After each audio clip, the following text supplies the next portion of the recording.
5th of July, 1936, at the ABC offices in London. See? The mustachioed Spaniard barks into the telephone receiver. See? See? The other man, listening in, makes gestures as if to say, What? What's happening? Moustache man makes calming gestures with his hands and continues to see? See? See? The second man shows signs of impatience. Sí, ahora sí, ¿no? Pues entonces, luz verde, ¿no? Another pause while he listens to the man on the other end, then a final, sí. The other man pushes his glasses up the bridge of his nose. Well, what's the news from Biarritz? It's on, says the man with the phone, but we must pick up Miss Canary Isles before we can do anything. So where do we have to go? Moustache man gives him a, isn't it obvious, look, before saying, to the Canary Isles. Can we do that? We're going to need a plane. Now. I have contacts at Croydon. How big? Well, I want Beb as a pilot, and then I want Gerald along with us. He can be trusted. So a 4-seater. Madre mia, no. It must not look like what it is. Hire a 6-seater, a 7-seater. Why do rich English fly in a plane to Tenerife? For fun. We'll find some girls to bring along with us. Make it look like we're going on a holiday.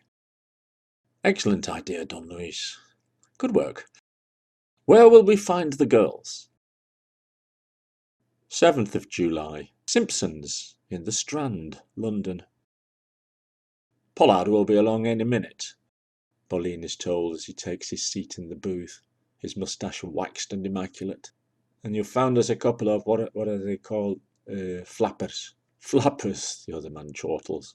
And who are they? Well, the first one is Diana, my daughter. And does she have a friend? Dorothy. They're inseparable. And you think they will go with the plan? Yes, as far as they're concerned, we're all off for a lovely holiday. Once we're there, they can sun on the beach, and we men can entertain ourselves some other how. Pollard loves to shoot things. Indeed, we'll tell them we're off to shoot rabbits. They have rabbits in the Canaries, don't they? Here is Pollard now. Tweed-jacketed Pollard is indeed approaching their table. They greet each other. This is Mr. Boleyn. I'm sure you know him from his newspaper articles. Well, I don't speak Spanish, but I'm told you're doing sterling work. These are crucial times, Mr. Pollard. Handshakes exchanged, he sits with them in the cubicle. They look round involuntarily, turning eyes more than heads, as if there is a chance they are being watched. Then they look at each other. A waiter approaches the table and stands over them. Another brandy, Stephen, and a pink gin. And for Mr. Boleyn, you recommend the brandy? None better. 2 brandies. The waiter retires. Well, gentlemen, if you don't mind getting straight down to business, they assent with gestures and looks. Let's get the ball rolling. The 11th of July. Croydon Airfield. The girls sit drinking tea in the canteen and look out at the window. The Dragon Rapide is waiting silently for them on the runway. A summer wind blows over the concrete. Where's your father gone? To talk to someone. There's an awful lot of talking to people going on. I thought this was a holiday. A holiday with some business thrown in, according to Daddy. What business? Oh, you know, man's business, as he always says. Well, maybe we should just sit back and enjoy it. Flying over the seas to a tropical paradise. It doesn't happen to everybody. Who the hell's paying for all this? The marvellous Mr. March, as Daddy calls him. And who's that? Will we meet him? Oh, no, I've never seen him. I think he lives in France or somewhere. Just your father and his friend coming then? As well as Don Juan, the mystery Spaniard, I mean. And a pilot, Cecil. He always uses Cecil. And what's Cecil like? Why do you ask? Well, we're going on holiday. We might like some male company, mightn't we? Oh, Bebby's okay, but he's too old for us. Don't you want to get to meet the locals?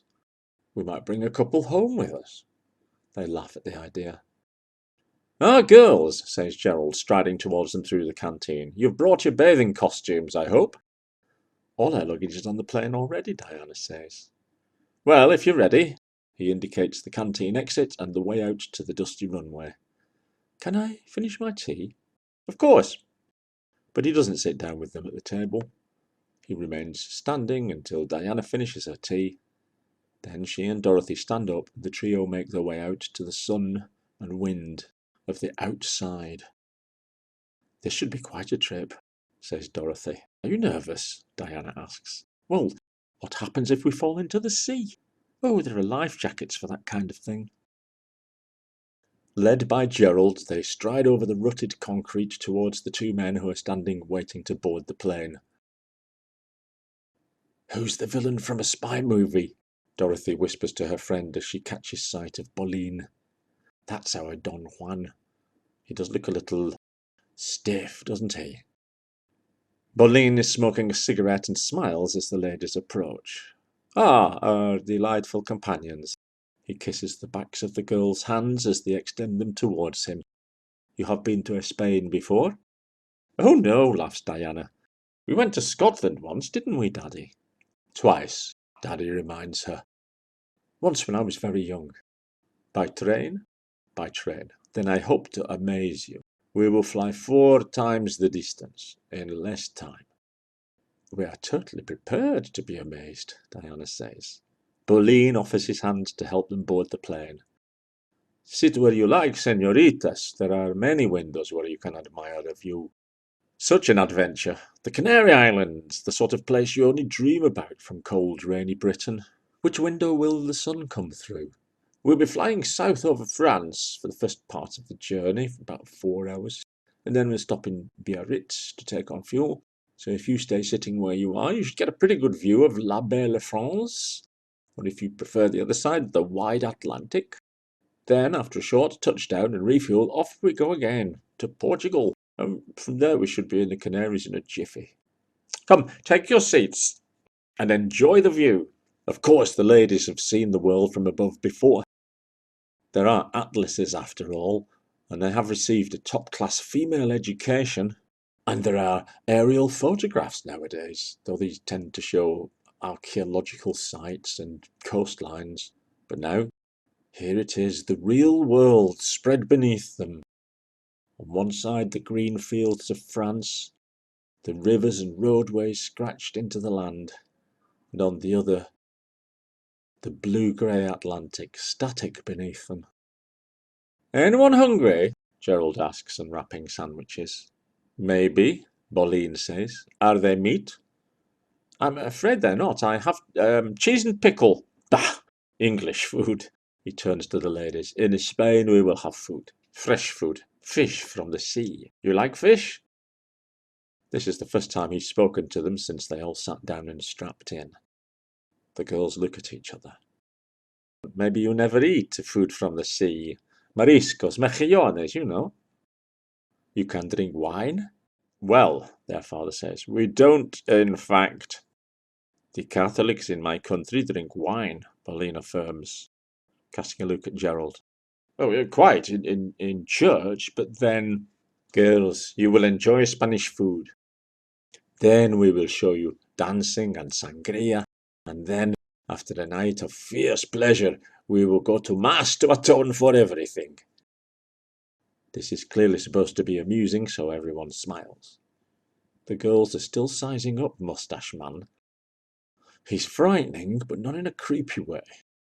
More like a runaway animal. And we go to watch the bulls, maybe. You like that? No auxiliary verbs, no change of word order. It's hard to know whether he's asking a question or not. You have seen the bulls? This seems more likely to be a question. We saw some in Hereford once, Dorothy replies, and the men laugh. No, senorita.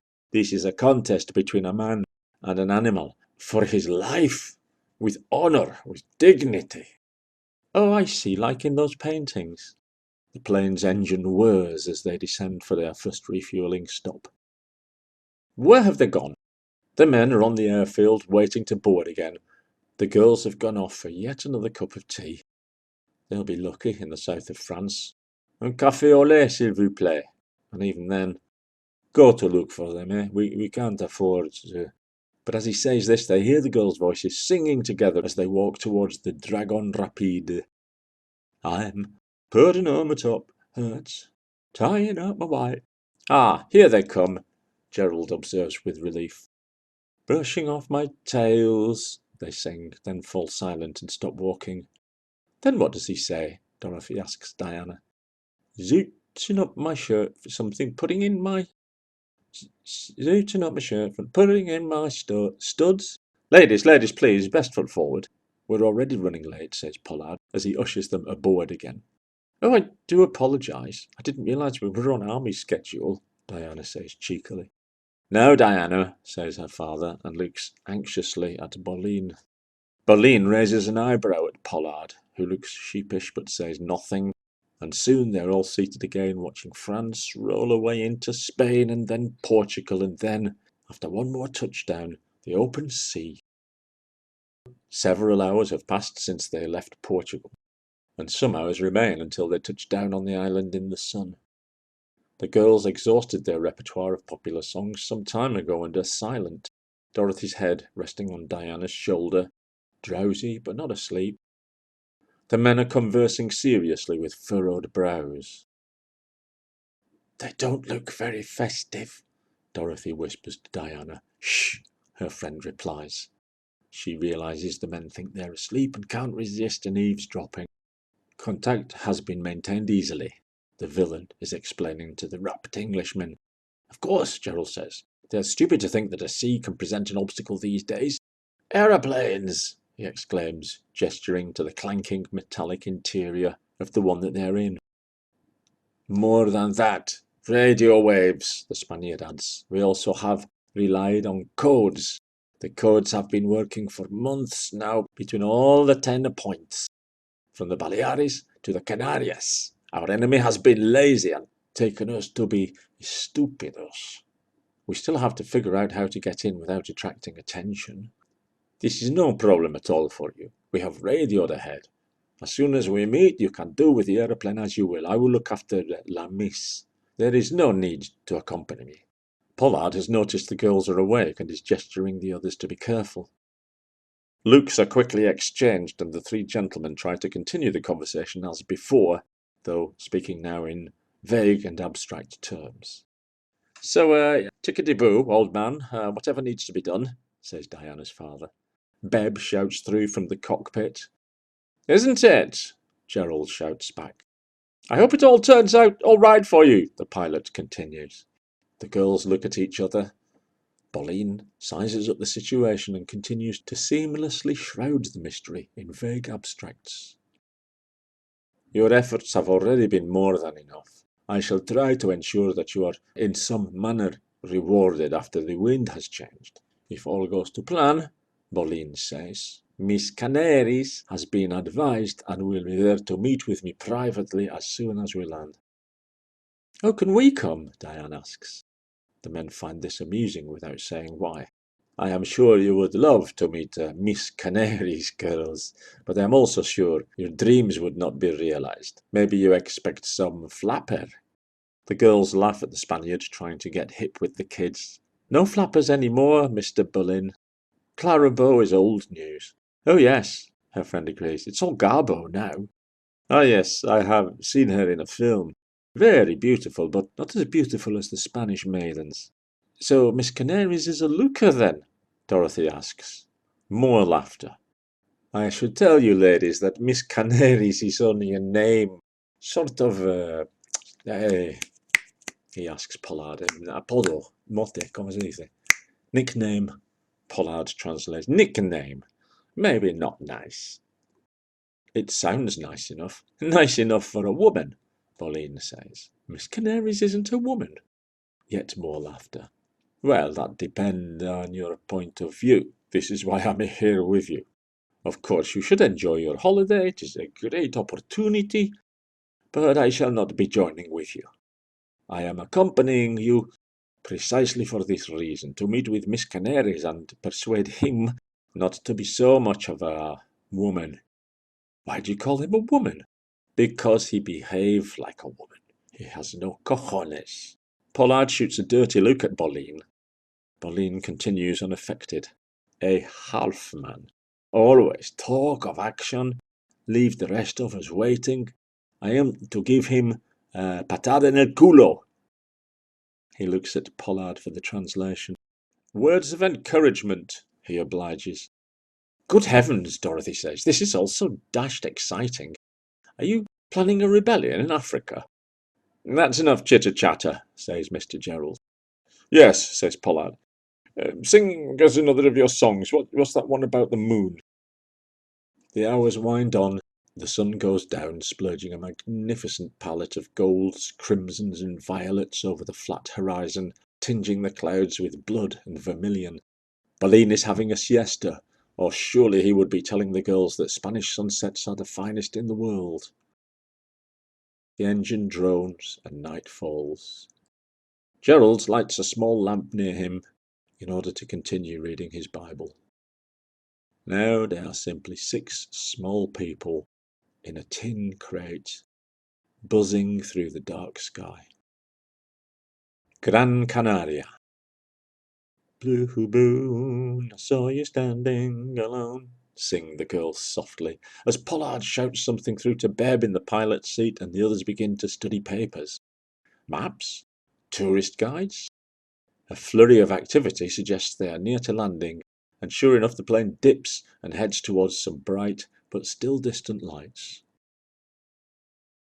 The girls stand at the top of the stairs that have been brought out to the aeroplane and take in the vista of night sky and brilliant stars. It's a strange experience for them to be surrounded by dark and warmth at the same time. The pleasant heat welcomes them to Spanish Africa, and they descend the steps like film stars and stride out over the airfield to the large shed where they are directed to go. They're invited straight into a large room with a table and chairs. Everyone is speaking in Spanish, so the girls fail to understand, and everyone is in uniform, they notice. Probably because they work for the Air Force. In any case, it's as if the girls aren't there. A small man with another moustache, smaller than Boleyn's, approaches the Spaniard as soon as he sets eyes on him, and begins to rattle questions at him while gesticulating at the plane on the ink-black runway. ¿Qué marques? ¿Se podría usar? ¿Dónde tiene que estar luego? ¿Viste los de los RIF en 25? ¿Qué capacidad tienen estos? I'm so sorry, ladies, Gerald, noticing they've been left unattended. Is that Miss Canary's? They ask as they're ushered away. Come on, let's find you somewhere nice to wait till they take us to the hotel. He does look a little bit effeminate, Dorothy says as they're shown the door. The weather's lovely, and the hotel is right by the beach, though there's hardly anybody on it, and the sand's a funny colour. A nice enough place to sit on a terraza, sipping non-alcoholic drinks, the girls agree. Ah, here's Daddy. Maybe he can tell us what's going on. Oh, nothing, darling. Men's things. As always. Where's Mr. Boleyn? He's had to go to Rome. And the funny little man? To Morocco. We're frightening off all your friends. We're not very popular, are we? Her father laughs a good-natured laugh. It's nothing to do with you girls, I can assure you. Why don't you go down to the sea and do a bit of bathing? That sea looks lovely and warm. It does, Mr. J. Have you brought your bathing suit? He laughs again. No, I have some business to attend to. Some holiday, Dorothy says. Oh, don't be like that, says her best friend. It's only just starting. And look over there.